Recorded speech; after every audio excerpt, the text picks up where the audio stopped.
Hello and welcome to Adon. हमारा आज का क्वेश्चन है enlist 4 differences between interference and diffraction. So आज हम इंटरफेरेंस एंड डिफ्रैक्शन के बीच 4 मेजर डिफरेंसेस को समझेंगे। सबसे पहले बात करते हैं इंटरफेरेंस की। इंटरफेरेंस का फिनोमेनन तब होता है जब दो डिफरेंट वेव फ्रंट्स इंटरैक्ट करते हैं।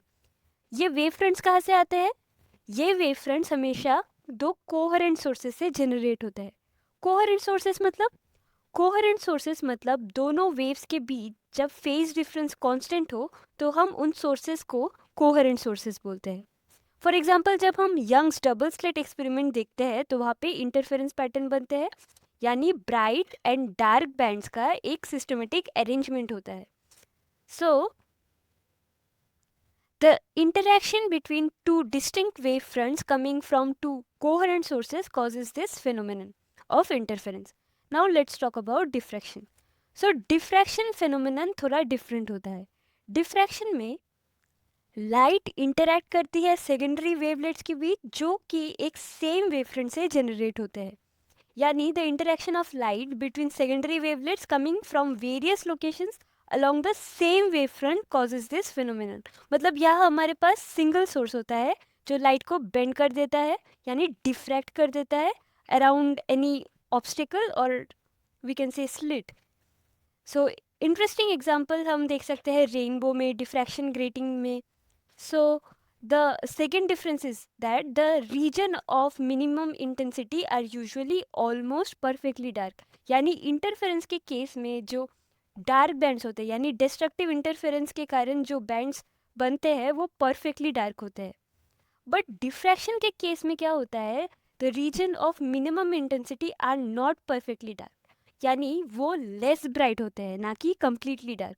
जो मेन ब्राइट फ्रिंज होता है उसके कंपेयर में रिलेटिवली वो लेस ब्राइट होता है, यानी not perfectly dark but lesser bright. Now the third difference is that fringes of interference might or might not be of the same width। Interference के case में इंटरफेरेंस के जो fringes होते हैं वो या तो सेम हो सकते हैं या फिर सेम नहीं भी हो सकते, बट डिफ्रैक्शन के केस में डिफ्रैक्शन फ्रिंजेस हमेशा वेरी करती है। जो सेंट्रल फ्रिंज होती है वो हमेशा मैक्सिमम होती है एंड धीरे धीरे वो लेस ब्राइट होती जाती है as we move further from the centre. Okay, then we have the next point, which is our final point. In interference all the maxima are of the same intensity, यानी जो bright regions होते हैं वो maxima कहलाते हैं। So हर bright band एक जैसा दिखेगा in case of interference। On the other hand we have diffraction। In diffraction the maxima are of varying intensity। maxima same नहीं होती, मैक्सिमा की इंटेंसिटी सेम नहीं होती। सेंटर वाला ब्राइट बैंड सबसे ब्राइट होता है और साइड वाले कंपेरेटिवली कम ब्राइट होते हैं, यानी धीरे धीरे वो लेस ब्राइट होते जाते हैं। सो इंटरफेरेंस का एग्जांपल हो गया Young's double slit experiment, and diffraction हम देखते हैं रेनबो में, डिफ्रैक्शन ग्रेटिंग में। Okay, so these were the major differences between interference and diffraction. So that's all for today. Thank you for watching.